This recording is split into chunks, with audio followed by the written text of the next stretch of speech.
शालू और नीतू दोनों कांता जी की बहुएं थी। बड़ी बहू शालू जो अपने परिवार के साथ अलग रहती है और नीतू छोटी बहू जो परिवार में अपने सास ससुर और देवर के साथ ही रहती है। एक नंद है जो कि शादीशुदा है। कुल मिलाकर एक भरा पूरा सुखी परिवार है। सब अपने माता पिता का बहुत सम्मान करते हैं।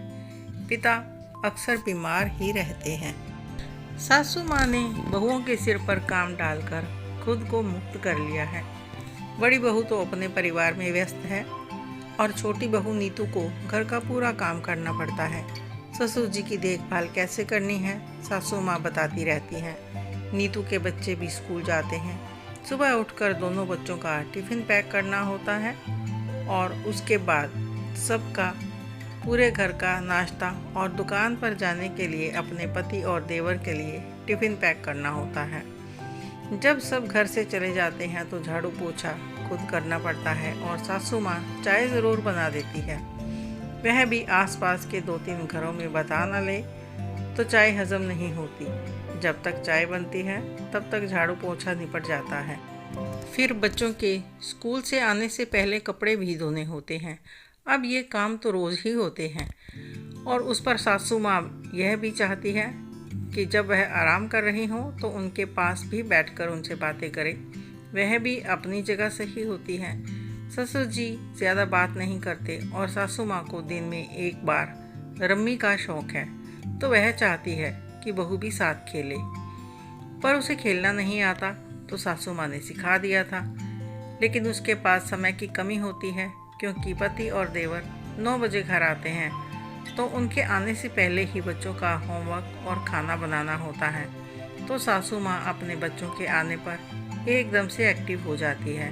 बोलती है कि आप सब बैठो, मैं गरम गरम फुलके बनाती हूँ। जबकि उनके आने से पहले ही नीतू बच्चों को और सास ससुर को खाना बनाकर खिला देती है और 6 फुलके बनाने होते हैं तो उसमें भी कमर पर हाथ रखकर बेटों के सामने खड़ी हो जाती है। तो नीतू को उसका पति यह कह देता है कि क्यों माँ से काम करवाती हो। तो नीतू का मुंह खुला रह जाता है कि पूरा दिन काम करने के बाद क्या सुनने को मिलता है। अगर दिन में सास बहू में कोई बात हो जाए तो सासू माँ पूरा दिन तो कुछ भी नहीं बोलती और शाम को 6-7 बजते ही जाकर लेट जाती है। बहू आकर पूछती है कि क्या हुआ तो बोल देती है कि वैसे ही लेटने को दिल किया तो लेट गई और बहू अपने कामों में व्यस्त हो जाती है। और जब रात को बेटे घर आते हैं तो माँ से लेटने का कारण पूछते हैं तो ऐसा दिखाती है कि सुबह से सिर में दर्द हो रहा था। तो बेटे पूछते हैं कि दवा ली या नहीं। फिर बोल देती है कि कोई बात नहीं, अपने आप ठीक हो जाएगा।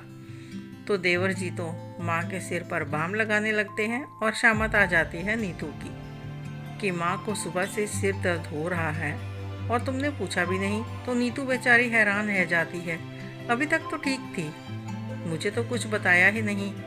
तो 2-4 दिन के लिए पति पत्नी का झगड़ा चलता है। हार कर नीतू को अपने पति और सास से माफ़ी मांगनी पड़ती है और फिर सासू माँ का मूड सही। फिर कभी कोई बात हो जाए तो दोपहर का खाना नहीं खाती। नीतू के पूछने पर कहती है कि भूख नहीं है, तुम खा लो, मैं बाद में खा लूँगी। तो वह खा लेती है। वह नहीं जानती कि खाना खाकर उसने गुनाह कर दिया है। फिर वही ड्रामा रात को बेटों के आने पर उनके पूछने पर कह देती है कि आज दिन भर पेट खराब था, लेकिन जाने दो, अब बहू से कुछ मत कहना। जबकि अच्छी तरह से जानती है कि बहू की शामत आने वाली है। नीतू को उसका पति यह कहता है कि वह माँ के साथ लापरवाही सहन नहीं करेगा। नीतू बताती है कि शाम तक मैं माँ से पूछती रही खाने के लिए, लेकिन उन्होंने कहा कि भूख नहीं है, लेकिन यह तो बोला ही नहीं कि पेट खराब है। फिर उसे पति ने कहा कि पिछली बार भी उनके सिर में दर्द था, तब भी तुम्हें पता नहीं था, तुम जानबूझकर माँ को नहीं पूछती हो। फिर से ऐसे ही 2-4 दिन पति पत्नी की आपस में बात नहीं होती तो आखिर में माफ़ी मांगनी पड़ती है। लेकिन वजह सिर्फ एक ही होती है कि बहू अपनी सास के साथ बैठकर 2 मिनट रम्मी नहीं खेलती थी। जिस दिन बहू अपनी सास के साथ बैठकर रम्मी खेल लेती है उस दिन कांता जी बड़ी खुश रहती हैं और नीतू का कोई ना कोई काम रह जाता है तो भी सुनने को मिलता है कि टाइम नहीं था। तो क्यों खेलती है? अब कई बार तो समझ में ही नहीं आता है कि क्या करे, कैसे मैनेज करे सासू माँ को, क्योंकि सिर दर्द हो या पेट दर्द कैसे पता चले, वह बताए बिना तो पता नहीं चलता। बड़ी परेशान हो गई थी। ये दर्द इनको होता भी है तो शाम को, लेकिन बहू को बताती नहीं। पूरा दिन जैसे कैसे बिता देती है। जब बेटे घर आते हैं तो उन्हें ही बताती है कि क्या हुआ है। अचानक ससुर जी बीमार हो गए तो नीतू की ननद भी घर आई थी और सासू माँ के भाई भाभी और बहन और बड़े बहू बेटा भी आ गए थे। उस दिन नीतू पूरा दिन घर के काम में लगी हुई थी। इतने मेहमानों का खाना, ससुर जी की दवा और अलग से खाना, दिन भर काम करते हुए चक्कर बनी हुई थी। शालू नीतू रात के खाने की तैयारी कर रही थी। अचानक ननद ने किचन में आकर नीतू से कहा, भाभी, मम्मी की तबीयत ठीक नहीं लग रही, शायद बुखार है। तभी नीतू को और परेशानी हो रही थी कि ससुर जी को देखे, घर पर आए मेहमानों की खातिरदारी करे या फिर अब सासू माँ को देखे। तभी ननद रानी फिर से आई और बोली, भाभी जी, माँ का माथा गर्म है। तभी नीतू को कुछ सूझा और कमरे में गई। 2 मिनट बाद सासू माँ के पास थर्मामीटर झटकते हुए गई और बोली, माँ जी, आप मुँह खोलिए। तो वह बोली, क्यों, क्या हुआ? तो नीतू ने परेशान होते हुए कहा कि आपकी तबीयत ठीक नहीं है, इसलिए चेक कर रही हूँ, और थर्मामीटर उनके मुंह में डाल दिया और 2 मिनट बाद निकाला और देखा कि नॉर्मल है, और थर्मामीटर अपने पति के हाथ में पकड़ा दिया।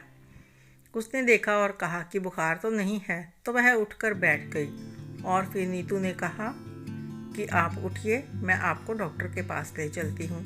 तो बोली, जब बुखार नहीं है तो डॉक्टर के पास क्यों जाना? तो नीतू ने कहा कि चलना तो पड़ेगा, शायद सिर या पेट में कोई प्रॉब्लम हो तो दवा तो लेनी पड़ेगी, वरना अगर रात को कोई परेशानी हुई तो क्या होगा? हो सकता है कि पापा जी की तबीयत ठीक नहीं है तो उनके पास बैठे हुए थकावट हो गई होगी, मैं अभी आती हूँ। कहकर वह किचन में गई और 1 गिलास दूध गर्म किया और जाकर अपने पति के हाथ में दिया और कहा कि माँ जी को पिला दो। कुछ और चाहिए हो तो किचन में आकर बता दीजिएगा, मुझे अभी भाभी के साथ मिलकर सबके लिए खाना भी बनाना है। उस दिन नीतू के पति को भी पता चल गया कि माँ तो नीतू को परेशान करने की कोशिश कर रही है, जबकि पता है कि पापा बीमार हैं और माँ देख भी रही है कि इतने सारे लोगों का खाना बनाना है, फिर भी बहू को ही बुलाया, जबकि इतने लोग घर में बैठे हुए हैं। और उसने अपनी माँ को दूध पीने को कहा तो माँ के नानुकर करने के बावजूद भी ज़बरदस्ती पिला दिया। पति के बीमार होते हुए भी सब भाई भाभी, बहन, बेटी और बेटों के सामने दूध पीते हुए शर्मिंदगी महसूस हो रही थी, पर पीना पड़ा। लेकिन उस वक्त बिना किसी परेशानी के उन दोनों ने किचन का सारा काम निपटाया और सबको खाना खिलाकर उन सबके सोने का इंतजाम करने लग गई। आज तो नीतू भी आश्वस्त थी कि सासू माँ का बुखार तो उतर गया। आपकी इस कहानी को लेकर क्या राय है, कमेंट करके ज़रूर बताएं। अच्छी लगी हो तो लाइक करें, शेयर करें, सब्सक्राइब करना मत भूलिएगा। धन्यवाद।